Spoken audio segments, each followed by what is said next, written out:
আমি এখানে শিল্পের সাথে জড়িত আছি 28 বছর ধরে। কারণ এই শিল্পটা এখন আগে যেভাবে চলতো তার থেকে এখন একটু বেশি পরিমাণে চলে। কেননা মানুষ এখন অত্যাধুনিক যুগের হয়ে গেছে, যেহেতু ডিজিটাল বাংলা। এখন অনেক মানুষ, তারপরে কিছু কিছু মানুষ যে আগে প্লাস্টিকের জিনিসে খাইলে গ্যাস হয়, অমুক হয়, এখন মাটির জিনিস, মাটির প্লেট, জগ, গ্লাস, এগুলি অনেক মানুষের অনেক বাসাতেই ব্যবহার করছে। এই জন্য আমাদের বেচা কেনা টুকটাক আছে, চলছে আর কি, আল্লাহ চালাইছে।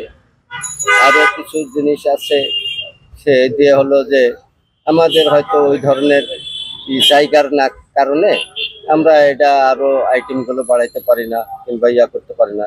এই মূলত এই জিনিসগুলো পাল সম্প্রদায় যারা আছে এলাকাতে, গ্রামে, তাদের আমরা অর্ডার দিই।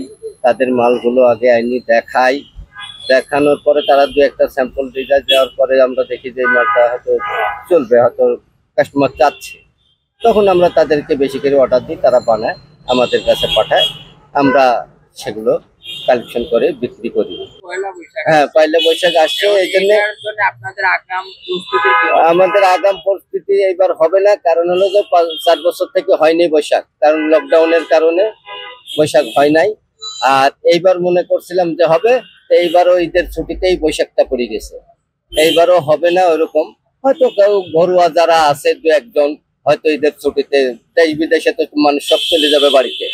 এখন যারা আছে হয়তো তারা যদি টুকিটাকি করে, এই জন্য আমরা অল্প সামান্য কিছু কিছু মাল স্যাম্পল হিসাবে রাখছি। অবশ্য যে তারা যদি লাইসি বলে কেউ 2-4 জন করতে চায়, তাহলে হয়তো সেই মালামালগুলো তাদেরকে আমরা দিতে পারবো। এই অনুযায়ী অল্প অল্প করে সবাই মানে কালেকশন করে রাখছে। কিছু কিছু পার্টির কাছে অর্ডার দিয়েছে, যে টাকা পয়সাও হয়তো অ্যাডভান্সও দিয়েছে তাদেরকে। আমার এখান থেকে ধরেন একটা 5 টাকার জিনিস থেকে কত টাকা আছে, 200, 400, 500, 100, 150, যে এক একটা আইটেমের, এক একটা মালের, এক একটা ডিজাইনের, এক একটা কোয়ালিটির উপরে দাম নির্ভর করে। সবচেয়ে বেশি ভালো বানায় কোন জেলায়? এখন ভালো বানায় হলো বরিশাল ডিস্ট্রিক্ট, শরীয়তপুরে, ওখানে জালুকাটি ওই দিকেই আপনার ওই বেশিরভাগ বানায় ওরা। ওই মালগুলি ওই পাল সম্প্রদায়, ওখানে ওই এলাকাতে নদী তো, এটা আবার নদীর মাটি ছাড়া হয় না, 18 মাটি ছাড়া হয় না। তখন ওরা নদীতে ওই নদীর মাটিটা উঠাই রাখে, ওই মাল দিয়ে তারাই বেশিরভাগ তৈরি করে আর কি। আর যারা আবার আছে কিছু বড় মাল আছে, বড় ফুলদানি গুলি, সেগুলি সাভারে হয়।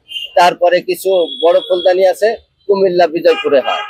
বিভিন্ন ডিস্ট্রিক্টে বিভিন্ন মাল হয়। আবার এখন রংপুর ডিস্ট্রিক্টে কিছু কিছু মাল তৈরি করছে, আমাদের কাছে আসতেছে। ওই মাছ ধোয়া, ঘোষার তারপরে ওই রুটি বানানো, ওই খালি এগুলি দেশগ্রাম থেকে আসছে। আবার আমাদের রাজশাহীতেও কিছু মাল তৈরি হয়, সেখান থেকেও কিছু মাল আসে, যে পশু পাখি হ্যান ত্যান কিছু তৈরি করে। এগুলি বিভিন্ন এলাকাতে মালগুলো, প্রোডাক্ট গুলো, মাটির যত পণ্য আছে এগুলো আপনার বিভিন্ন এলাকা থেকে বানানো হয়। যেমন বাউফল আছে, মানে বাংলাদেশের বিভিন্ন জেলা থেকে আনা হয়, বাট এই জায়গায় আমরা এগুলা তৈরি করি না।